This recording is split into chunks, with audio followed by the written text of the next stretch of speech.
Gini, ketika tes DNA mereka menolak, bahkan menghukumkan tes DNA ini haram. Ini kan lebih nambah lagi kecurigaan umatnya bahwa dia tidak mau tes DNA karena takut ketahuan aslinya. Sementara secara internasional telah terdeteksi bahwa Ba'alawi ini dari beberapa pemeriksaan dari kalangan mereka yang dari Yaman dan dari sini, beberapa orang telah terkonfirmasi haplogrupnya adalah G. Sementara keturunan Nabi adalah haplogrupnya adalah J1.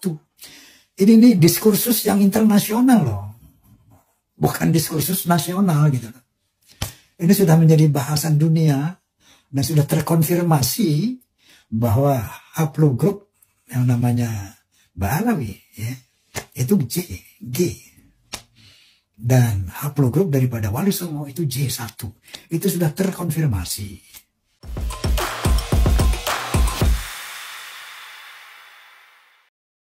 Belum lama ini Bahar Smith marah-marah pada Rhoma Irama. Pasalnya, menurut Bahar, Rhoma telah melecehkan Habib. Padahal kronologi sebenarnya, ucapan Rhoma itu sedang menceritakan Habib bergaya Betawi yang berceramah dengan nasihat yang keliru.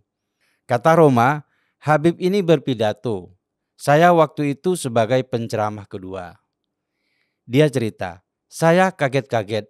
Ini di antara yang masih saya ingat.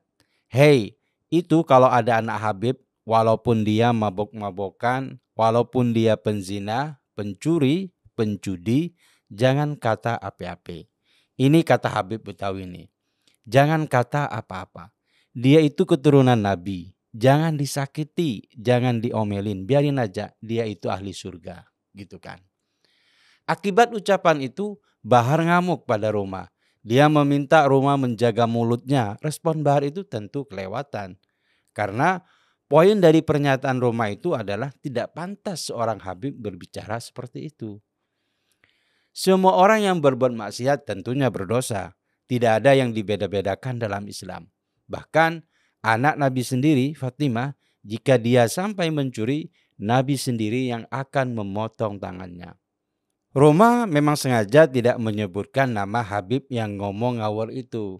Karena sebenarnya itu cerita lama ketika Rhoma masih muda. Karena itu ada beberapa Habib yang menganggap ucapan Rhoma itu mengada-ngada.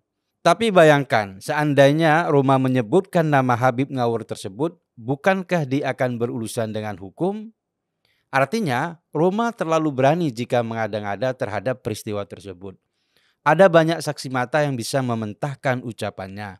Maka mestinya ucapan Rhoma itu ditanggapi positif.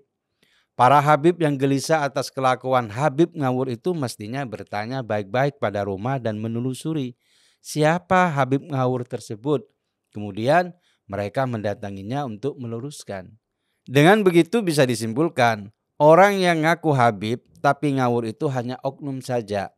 Dan orang-orang tidak boleh mengeneralisir Habib lainnya dengan begitu. Tapi yang dilakukan Bahar dan Habib lain terkait ucapan Rhoma itu adalah marah. Mungkin mereka merasa Habib itu kelompok orang yang suci yang tak boleh dikritik. Akibatnya banyak orang yang berpikir, kenapa rata-rata Habib banyak yang ngamukan?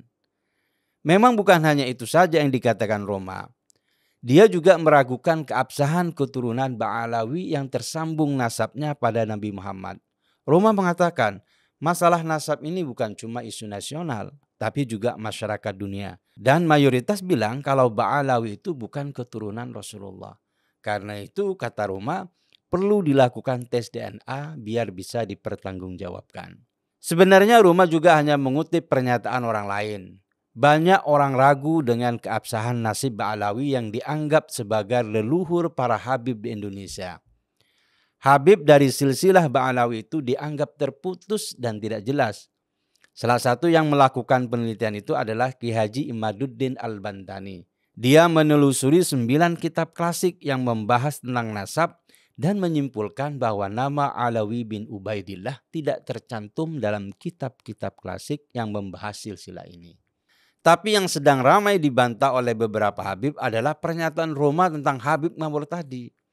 Reaksi keras mereka menunjukkan bahwa selama ini para habib memang cenderung mendapat tempat istimewa di tengah masyarakat. Akibatnya, jika ada sedikit kritik saja, banyak dari mereka yang berang. Mereka seperti anti kritik. Bahar dan Rizik adalah contoh yang paling gamblang dari sikap berangasan seorang habib. Mereka sering mengungkap kemarahan dan kebencian pada orang saat ceramah.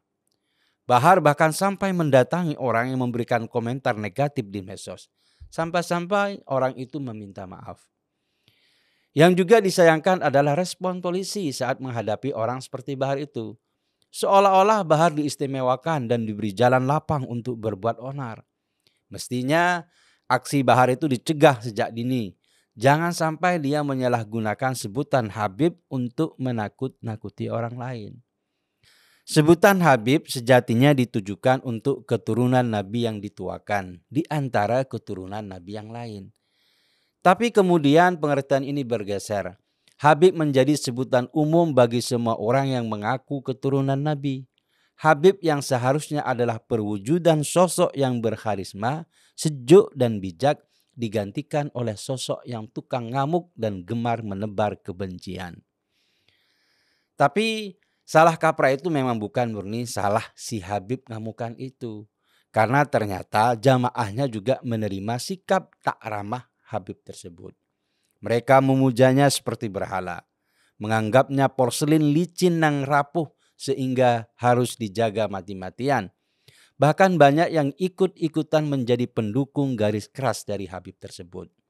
Akibatnya si oknum Habib yang hobi ngamukan itu semakin menjadi-jadi karena dianggap penting dan didukung oleh orang banyak. Semoga saja sebutan Habib dikembalikan pada pengertian awalnya sehingga kita tak terjebak dalam pemahaman yang salah.